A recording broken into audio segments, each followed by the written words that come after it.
Try the brakes. My acting class teacher is also a business owner, and he's been giving us lectures on money. He's so encouraging of us to like diversify our assets and invest in things like Bitcoin. You know, make of that whatever you will. But diversifying assets is a good idea, and that's all to say that buying a P1800 when you can is always going to be an appreciating asset. Classic cars. So anyway, it's springtime in LA. And I'm very excited because it's Friday. I just went to the bank and I got the money. And now I get to go home, dry off, look at some of the photos of the car, and talk a little bit about the story. Listed on a local Facebook group, local daily driver has passed onto Valhalla. His family is selling their dad's car. Interested in it? Message us. Needs fender work, a little grille surround work. All the pieces are there. Also, being on a 40-year-old Italian road bike with like little rubber band tires, it's a very scary thing. A spare B20 bottom end, and some other good stuff. Try to buy it before they fix it up and auction it off. Lucky for me, this time I was the first one to reach out.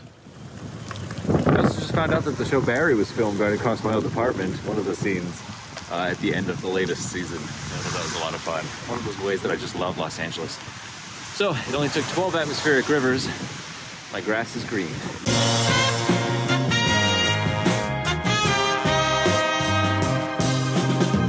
But to appreciate rescuing a Volvo 1800, we kind of need a crash course in Volvo history. In the early 1950s, Volvo attempted a sports car that was the fiberglass-bodied, Corvette-inspired P1800, and it did little to impress management that was focused more on robust commuter cars. But it did inspire the next generation of designers. While Papa Helmer Pedersen was planning the succession of a failed Volvo Sport, his son Pelle was a student of the Pietro Frua Italian coach building and design house. Papa Helmer approached Frua to design Volvo's new sports car, and Frua brought 4 designs. His son Pelle snuck in a 5th at the very last minute. The board at Volvo unanimously approved young Pelle's choice. Unbeknownst to them, this Italian design was really from one of their own. I don't mean to say that it's an entirely uniquely Swedish design. I mean, no doubt Frua's pen is in each line of the 1800 as we know it. As to how much drama revolved around Pelle's revelation, that's a matter for the history books. But it does sound like after a period of outrage and scolding, Volvo pressed on to make one of their best decisions of the 20th century. It's up there with keeping the 240 series going longer than its planned successor, the 740. So, the P1800 was a success. Mechanically, it's very similar to Amazon models with a slightly shorter wheelbase, which keeps production costs low and parts availability high. Here's a little bit of info about the models along the way. Using Pelle's boat-inspired design, Papa Pedersen drove a hand-built prototype to the Karmann factory in Germany, and preparations were made to debut the first production models as early as late 1958. Volkswagen, Karmann's then biggest customer, threw a fit and said no to this relationship as it would compete with their own sports coupe, the Karmann Ghia. Several setbacks like this were almost the death of the 1800 project entirely. Meanwhile, the new European Free Trade Association made a relationship with British companies very attractive, and Volvo contracted the first 10,000 models to Jensen in central England, a region of the world known for its kindness to sheet metal. Jensen outsourced the bodies to Pressed Steel Fisher up in Scotland, also in a region of the world known for its kindness to sheet metal.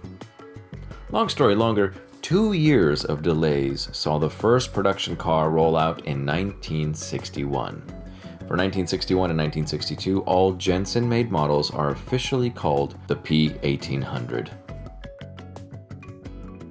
Volvo could not correct quality control problems with Jensen and PSF during those first 2 years, so in 1962, they paid off and broke up with Jensen after only 6,000 P1800s produced. As for the bodies, they're sleeping with the fishes. Volvo had no alternative manufacturer lined up for their car bodies, and they didn't want to interrupt the production, so they continued accepting bodies from Scotland, but moved final assembly of the car to Lundby, Sweden. Thus, the P1800 became the 1800S for 1963 through 1969. S stands for Sweden, sometimes wrongly called the P1800S, but whatever. Pressed steel Fisher was bought out by a bigger fish in 1968, and Volvo took this opportunity to buy their tooling and make the 1800 an all-Swedish sports car. Volvo finally had the ability to build to their high standards, beginning with the 1970 model year. Go Volvo! Oh, and even better, Einspritzung, the German fuel injection system. Plus, a higher compression new B20E engine for 1970 and 71 meant that we finally got 0 to 60 in under 10. The 1800E brochure calls fuel injection an unlikely merger of race car development and space-age technology. The final variant of the 1800 was the shooting brake, the ES. Sure, you can call it a wagon. This design comes from none other than Volvo's chief designer and wagon guru Jan Wilsgaard. The ES design was short-lived, inspired many future models like the 480 and C30. Tightening emission standards saw a tuned-down, lower compression variant, the B20F engine, for all 1972 E and ES models. 72 was also the final year for the coupe. What's even more unfortunate was the new American crash safety standards on the horizon for 1974.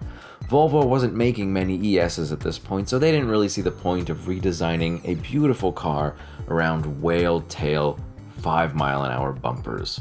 Therefore, ES production ended at only 8,077 units, or examples if you want to sound fancy, Wikipedia. To be honest, I always looked down a little on the 1800s, but what I learned is that it said more about me than the cars. I saw the 1800 as unobtainable. I had tried unsuccessfully 3 times to purchase one over the years, each in various states of disrepair. And all of the examples that I would see at car shows were people that were older, more successful than me, more money, nicer cars, better budgets than me. But getting up close and personal with these models recently, I saw how the Volvo simplicity in engineering made this a special hybrid of the curvy 50s Italian-inspired design and the robustness of Swedish engineering. It's a beautiful car, it's got all the lines right, and it's gorgeous. No wonder people like it so much. So what's up with the prices on these things lately? They've been going through the roof. Well, classic cars generally have been appreciating. Like I mentioned earlier, it's a great asset, so let's have a look at the production numbers. Total number for all 1800s made from 1961 to 1973, only 47,492 units.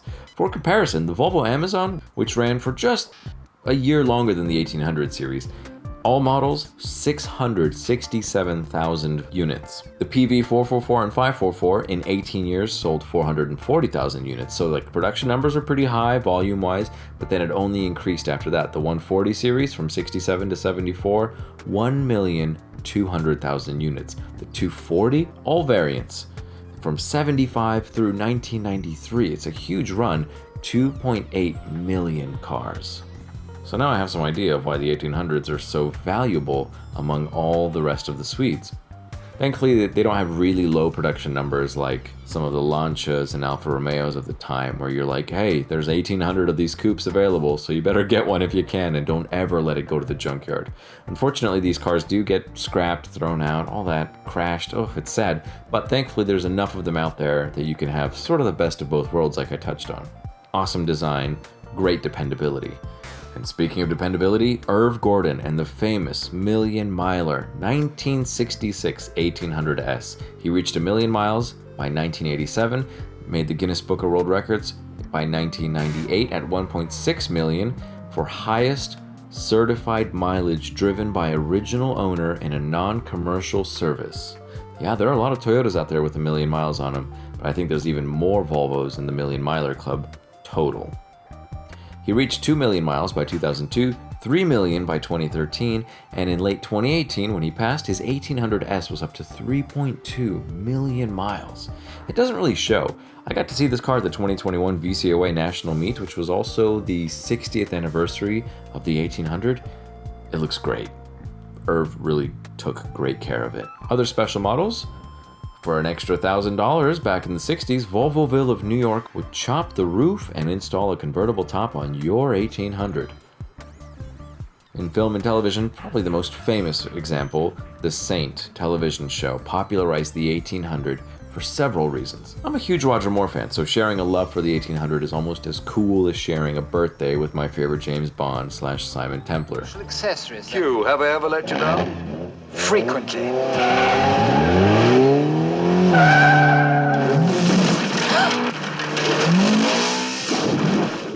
And so, before us, we have a special baby poo colored 1970 1800E. About once a year, an 1800 goes up for sale at a low price, and I'm never really in a position to get it. At least this time, I think I am.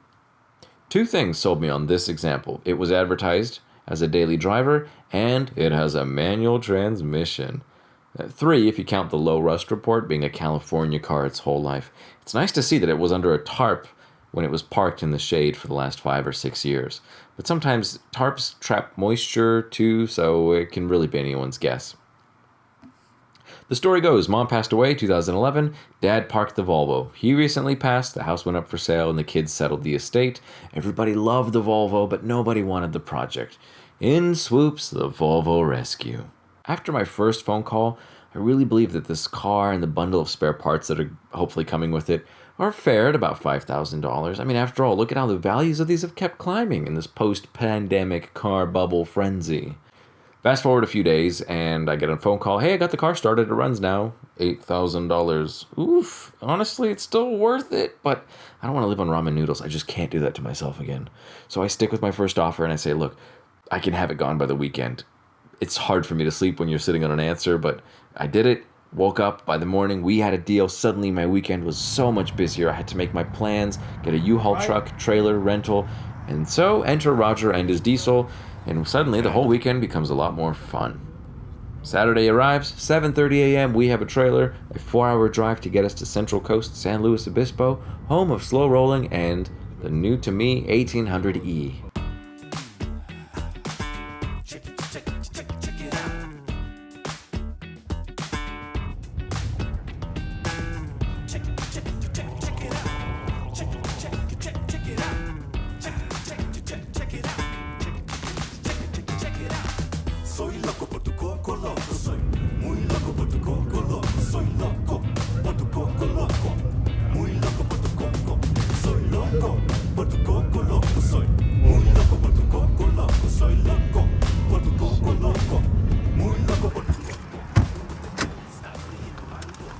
Oh boy, we're in the sticks now. Feels good to stretch. We did it in one fell swoop. It was a 3-hour drive. Nuts. What's that? A little close to the edge. Yeah, you did just fine. Boy, these flowers. You can smell them all too. It's really nice.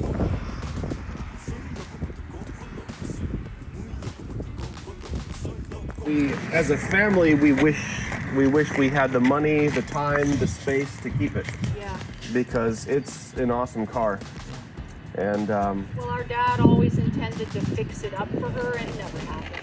he let this happen back in the early 90s. Apparently a semi-truck took a too wide of a turn, and he threw it in reverse and only got that. Could have been a lot worse. Could have been a lot worse. He threw it in reverse, he only got that, and then 1980s cheaply redone vinyl seats. He had those recovered. The exhaust, I'm pretty sure, is a glass pack. Yeah, I heard it in the video. It sounded pretty mean. Yeah. It's like, is there any muffler on this? Oh, so the kids at school would make fun of us because we pull up back in the 80s and the 90s. Yeah. And all the kids would make that noise, and they would laugh at us. Funny. You know. And yeah, as you said, I got the beauty rings. They're over in my car. Okay. I got to grab those and the extra dashboard. Yeah. I was worried because we had a trash crew coming through my dad's house over by Cal Poly. And I'm like, did we get the dashboard? Did they take it?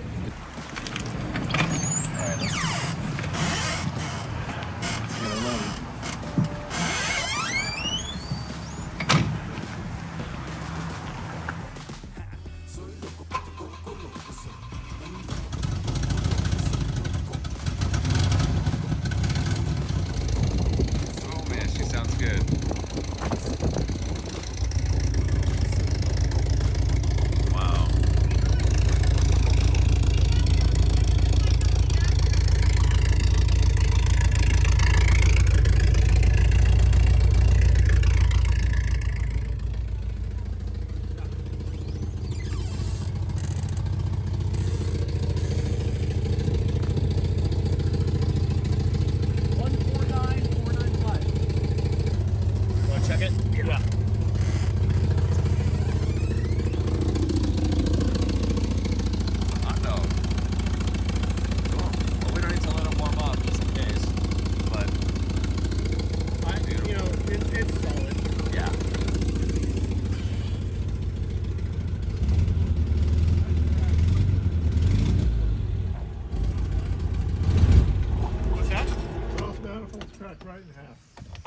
First looks are good, but there is some bad news about all the spare parts. Those are gone with the house. And if you look carefully inside of that exhaust manifold, you can hear Bernice and Joy telling you which electric powered chair it was that took you to the Grand Canyon. Hey, Bernice and Joy, tell everyone which power wheelchair got you to the Grand Canyon. Now I'm free to see the world. And you know what the trash crew took away? I had a whole extra head with intake and exhaust. Oof. No, not too bad. Not too shabby. You know, So yeah, you got this is a brand new set. Ryan told me that those are Recaro seats, huh? the seats got brackets. The brackets? The brackets, yeah. Squeaky squeak. Look at you. Big plastic cap.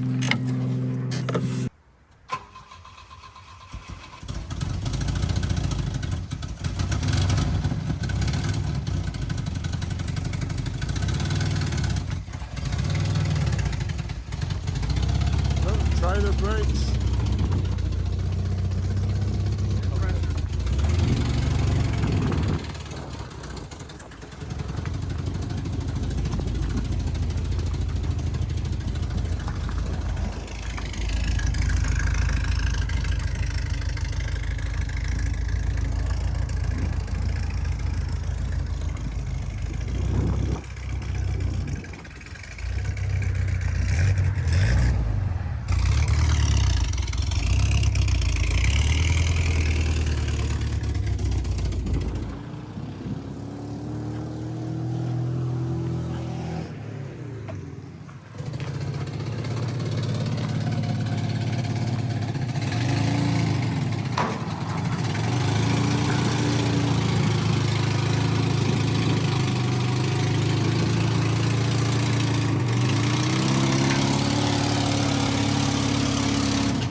One brake light works.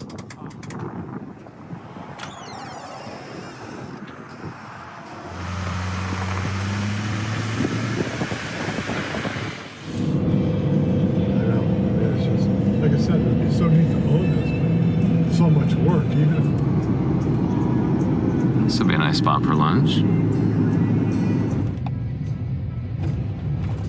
what did he say? I could park over here at the Teslas? He said go past the Teslas. Ooh la la.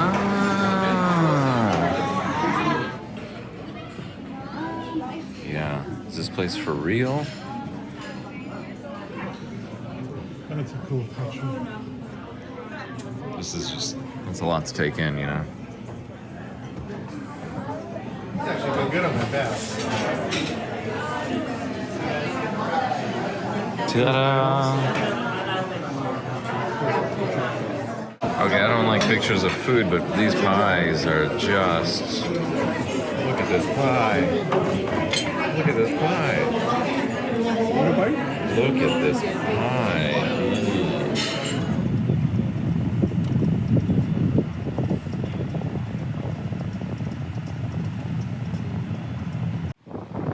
Well, we needed to buy a strap because there was no chain for the back axle here on the trailer, and that's to prevent if you hit the brakes, you don't want the car hopping over the front here. My friend Ryan was saying that that's something that's happened to him before. Oh boy. So anyway, 20 feet of strap, let's see what we can do. I'm visiting my favorite coffee shop in San Luis Obispo because I had to use the bathroom. Okay, let's go. Take her home. I don't need any more coffee though.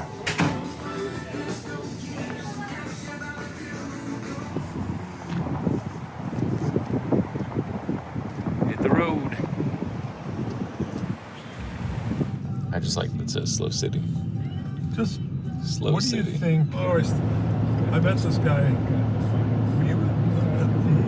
the 2011 DSA at Malibu.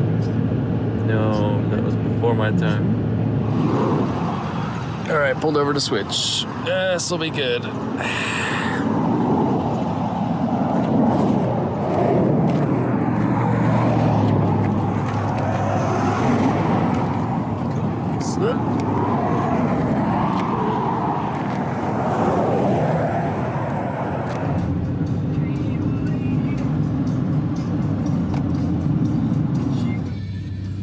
This is my favorite cypress along the way. Actually, you know, I think we're doing a public service here. We're giving everybody a view during traffic. Look at that.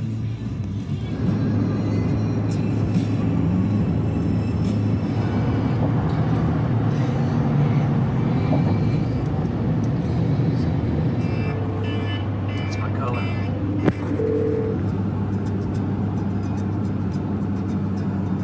All right, pal, why don't you go on and scout ahead? Tell us what you see. This is why we love our America.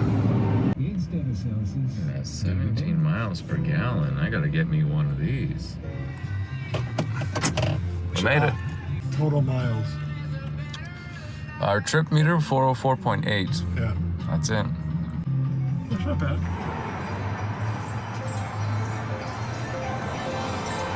The interior light works. Fabulous.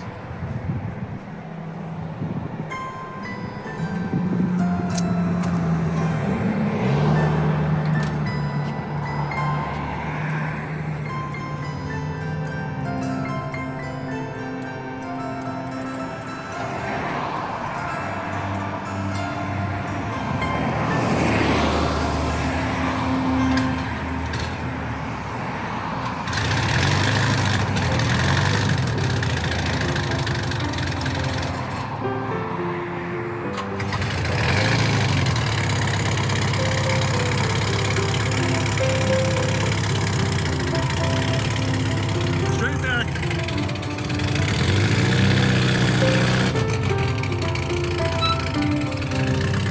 Straight.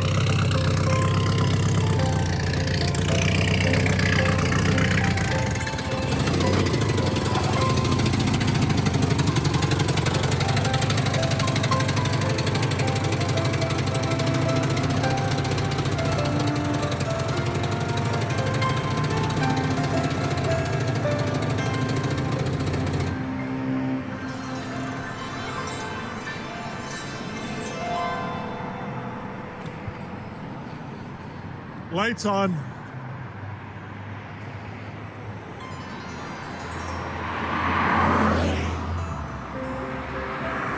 This parking light's on. Oh, now it's off. My brake. The brake turned it on? Well, I was just holding the pedal down. No, for this one. Oh, that one? It's off now. Yep. That's off. brake. Oh, good, you have brakes front and rear. But the door light worked, the reverse light worked, And headlights. the tail lights worked. Nice.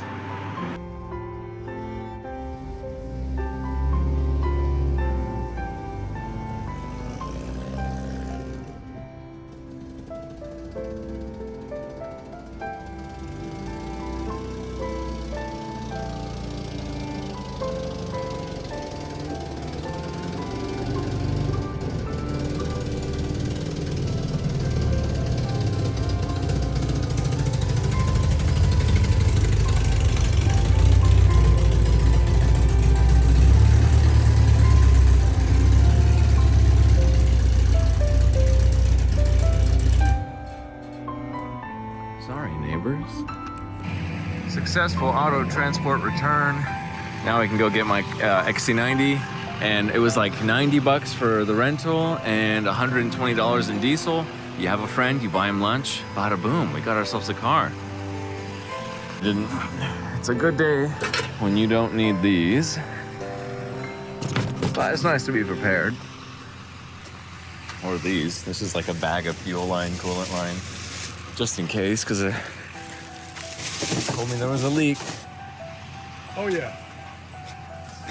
All right, not safe for consumption, but we got her home. Thank you, Roger. Thanks for watching.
sure that says not for fuel injection.